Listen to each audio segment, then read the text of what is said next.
Shazam. Fury of the Gods doesn't fly with moviegoers at $30 million plus opening. When New Line/DC's Shazam, Fury of the Gods hit tracking 4 weeks ago with a low $35 million projection, it was shocking and not shocking to rival distributors. Shocking, because in a spring full of franchise tentpoles, many of which are seeing record opening domestic highs, how can a DC property like Shazam not keep up with the pack? Not shocking in that, well, it's a goofy, old Shazam. Now while it's possible for a movie to start low in its projections on tracking and swell as the studio spends the bulk of a pic's P&A, in the final lap before its opening, the outlook on Shazam.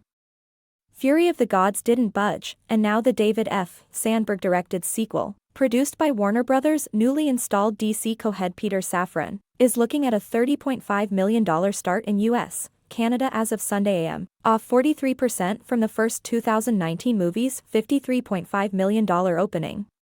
Shazam 2's Friday, and previews, at $11.7 million is 42% off the first pick's $20.3 million Friday plus previews. Even if Shazam 2 benefited from family matinees and built up to a $35 million to $40 million opening, it would still be off from the first pick's stateside start. Realize we live in a marketplace where we are used to seeing superhero sequels outperform the openings of their predecessors. Audience diagnostics are off for Shazam, Fury of the Gods.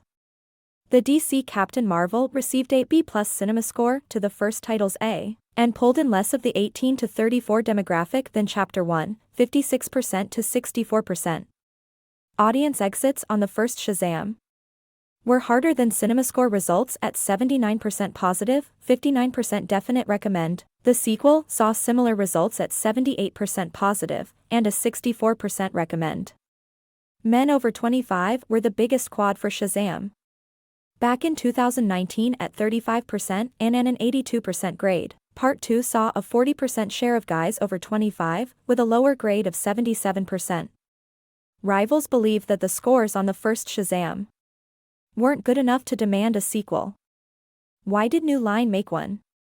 Because Shazam netted a profit of $75 million after all ancillaries off a $100 million production cost, and $105 million global marketing spend.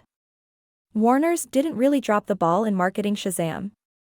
Fury of the Gods, trotting out the first trailer and the cast at the return to in-person San Diego Comic-Con last July. In fact, of those who saw Shazam 2, 18% said the in-theater trailer, and 16% cited the YouTube trailer as the most influential means of marketing.